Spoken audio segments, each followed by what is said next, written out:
সাতক্ষীরা সদর হাসপাতালের senior staff nurse Faisal Hossain ফারাবীকে অপসারণের দাবিতে বিক্ষোভ করেছেন সাতক্ষীরা নার্সিং ও মিডওয়াইফারি কলেজের শিক্ষার্থীরা। মঙ্গলবার সাতক্ষীরা সদর হাসপাতালে এই বিক্ষোভ করেন তারা।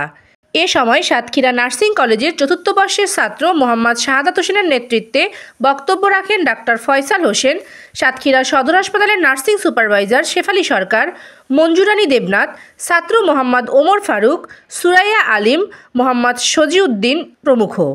বক্তারা senior staff nurse Faisal Hossain ফারাবীর বিরুদ্ধে নানা অনিয়ম ও দুর্নীতির অভিযোগ তুলে ধরে তাকে অপসারণের দাবি জানান।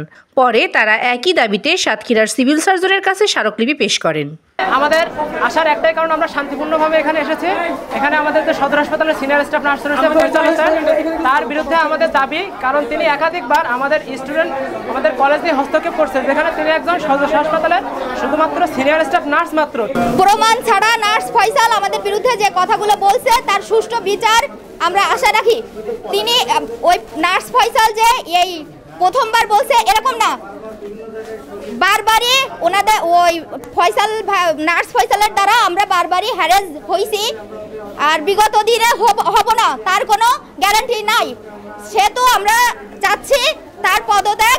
আমরা সাতক্ষীরা নার্সিং ও মিডওয়াইফারি কলেজের সকল কর্মকর্তা কর্মচারী এবং সকল ছাত্রছাত্রীবৃন্দ এখানে সমবেত হয়েছে, একটাই দেবে আমাদের ফয়সালের পদত্যাগ দাবি। সিনিয়র স্টাফ নার্স ফয়সাল তার আমাদের এক দাবি, সে এখান থেকে চলে যাবে, সাতক্ষীরার মধ্যে থাকতে পারবে না। কারণটা হলো তিনি আমাদের দালাল বলে অবহিত করেছেন এবং আমাদের টিচারদের অত্যাচারিত বলে অবহিত করেছেন। সাতক্ষীরা সদর হাসপাতালের সিনিয়র স্টাফ নার্স হিসেবে কর্মরত আছে। ওকে নিয়ে আমরা অনেক দিন ধরেই বিভিন্ন বিব্রতকর পরিস্থিতিতে পড়েছি। আমরা এর আগেও বলবো না যে ও আসলে এর আগে কোনো সুস্থ সুন্দরভাবে চলছে, তাহলে হয়তো বা আমরাও ওর পক্ষে থাকতাম, কিন্তু এর আগে বেশ কয়েকবার ওকে আমাদের বিভিন্ন জায়গা থেকে সরিয়ে দিতে হয়েছে। ওকে এমার্জেন্সিতে রাখলে এমার্জেন্সিতেও বেশ কিছু বিব্রতকর পরিস্থিতির উদ্রেক হয়, সেখান থেকে সরিয়ে আমরা ওটিতে দিয়েছি, ওটি থেকে সরিয়ে আমরা ওকে ওয়ার্ডে দিয়েছি। তো কোনোভাবেই আসলে ও কন্ট্রোলের মধ্যে আসতেছিল না।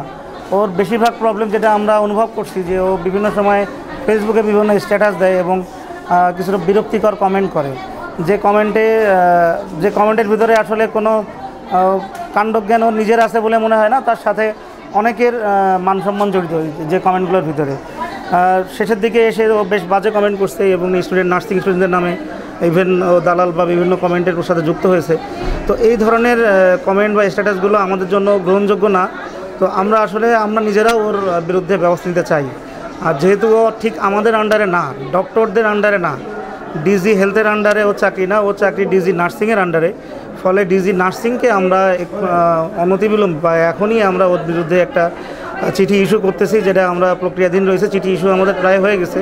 তার সাথে আমরা এখানকার কিছু ছবি এবং নার্সিং স্টুডেন্টদের ইভেন সিগনেচারও নিয়েছি আমরা, এবং নার্সিং স্টুডেন্টের কাছে আমরা একটা অভিযোগ কপি নিয়েছি। টোটালটাই আমরা এখনই ডিজি নার্সিংয়ে ফরওয়ার্ড করতেছি।